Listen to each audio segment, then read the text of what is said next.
nightly news on LBC 97.3. Tonight, finally here, the World Cup kicks off in Johannesburg. We've all been waiting for this. It's been a long time, and I think it's going to be an awesome tournament. In London, celebrations for the tournament's opening goal. The South African mosh pit taking place. Hundreds of South African fans here celebrating that fabulous, fabulous goal. Also, Boris Johnson already talking up England's 2018 bid. We've got amazing facilities, including the new stadium we're building in the Olympic Park, the Emirates, Wembley. The nightly news on LBC 97.3.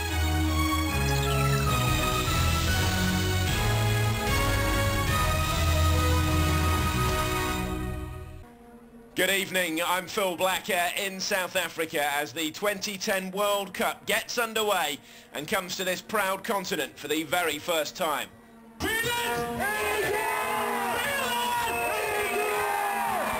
is here. We stood here 6 years ago, and today is the official launch of the biggest event in the world, and you are part of it. We are part of it. They're calling it the most important day in the history of South Africa for 20 years since the release of Nelson Mandela. His absence from the vibrant opening ceremony did cast a cloud over proceedings, feeling unable to attend after the tragic death of his great-granddaughter in a car crash returning from last night's celebration concert. But his image was cheered on the big screens inside the Soccer City Stadium as FIFA President Sepp Blatter pronounced, "A dream came true. Even if he is not here tonight, the spirit of Mandela is in Soccer City." And he would have been proud of the way this event brought his country together. 91,000 fans watched inside the stadium, but up and down the country they united to blow their Guguzela horns and support their side. The Bafana Bafana, who responded with a 1-1 draw against Mexico in the first match of the competition. They're the lowest ranked nation to ever host the World Cup, but that didn't stop them taking a surprise lead to send South Africa crazy.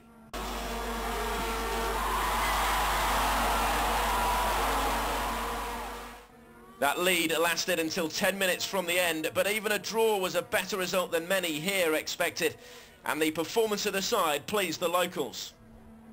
At least you didn't lose, it was a draw. We so happy for Bafana Bafana. It did disappoint us, and everybody here in the happy mood. Played an awesome game, world-class football, capitalizing our chances, becoming 2-0 next time. The scenes here in Cape Town replicated those across the country. The official fan park holding 35,000 supporters was full hours before the opening ceremony. A similar number were left outside to watch wherever they could. Crowds at one of the parks in Johannesburg was so big some of the fencing collapsed, leaving a few fans injured. But generally, organisers appear pleased with how the opening day has gone so far, given the pressures they faced in getting to this point. There is another game to come here in Cape Town tonight as South Africa's group rivals France and Uruguay meet at the new Greenpoint Stadium. So as you can hear, the party in the town is still in full swing. But what about back home? How has London celebrated the start of the World Cup? Phil Kitramilides has spent the afternoon in Trafalgar Square.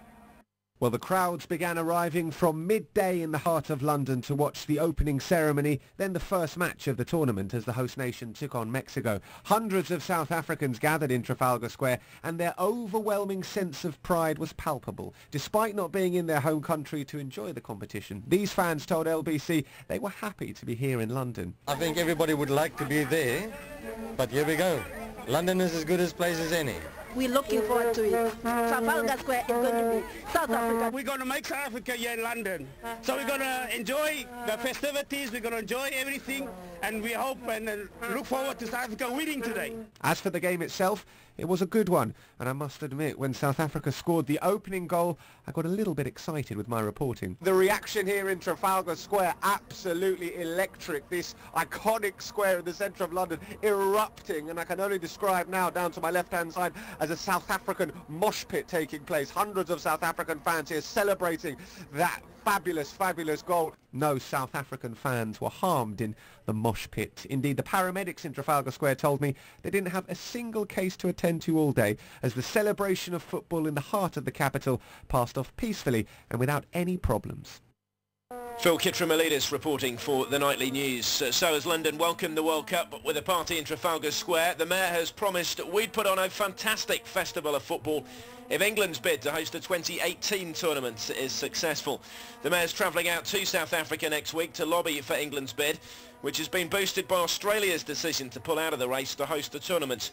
Boris Johnson's told LBC London can guarantee FIFA a profitable tournament and says hosting the Olympics will help our chances. When the Olympics comes to London in 2012, there's going to be teams from 50 nations that will find a home crowd here of 10,000 supporters. So it'll be an amazing atmosphere. It's a world city to host a World Cup. We've got amazing facilities, including the new stadium we're building in the Olympic Park, the Emirates, the Arsenal Stadium, the Wembley. We've got fantastic facilities. England's hopes have risen after FIFA Vice President Jack Warner said he thought the bid was back on track after the controversy surrounding Lord Treesman. He resigned as the bid chairman after reportedly accusing Spanish and Russian football federations of conspiring in bribery. We'll find out who's won the race to host the tournament when FIFA's executive committee meets in December. And stand by, later in the programme we'll preview tomorrow's England-USA game from a different perspective. The Nightly News. And now back to Phil Blacker in South Africa. Now back here in Cape Town, you can probably hear how enthusiastic the people are for the World Cup, and just about everybody in England seems excited. But how much football fever do Americans in London have? Are fans of England's first opponents bubbling with anticipation about the England v USA match tomorrow? LBC's Spencer Thurling has been out and about in London investigating the American soccer spirit. As an American, I couldn't be more excited to be living in England during the World Cup. I decided to head around town to see how some of my visiting countrymen were catching on to World Cup fever. We got the USA pride, but we're not going to flaunt it or anything, and we understand that the USA team is favored. We are excited about it, but we think it's great. It'd be a great atmosphere to be here in England when the USA plays the England team. It was pretty good because we didn't even know what was going on at this time, and just for us to be over here, it's pretty cool. What do you think of the World Cup fever in London so far? Well, it's obvious that it's different than the United States. You don't hear a whole lot about it over there, and here it seems like everybody is very, very much looking forward to it, so lots of excitement. If you were back in the U.S., do you think you'd be watching the match at all tomorrow? Yes, my family's actually getting together to watch it. It's the only soccer game in my history of being alive where my family has actually gotten together to watch it. So I have a bunch of friends who watch it, so I'd probably just watch most of it, but I probably wouldn't watch it all the way through. I wouldn't be as likely to. Now, if the USA wins, where are you going to be? Are you going to be in a pub? Or are you going to be in your hotel room hiding? We'll probably be at Moon Underwater or one of those pubs around here. Probably my hotel room. Someplace that serves alcohol. Now, can you name any of the players on the U.S. squad? I have no idea. No. No. No, not at all. But it's a fun sport to watch, though. Since nobody can name any players from the USA squad, I asked if they simply could name a single football player. I got one answer every time. I guess David Beckham. David Beckham. Everybody knows Beckham. Although David Beckham is the only football player that Americans can name for now, will there be another name on their lips after Saturday's match? Perhaps Wayne Rooney.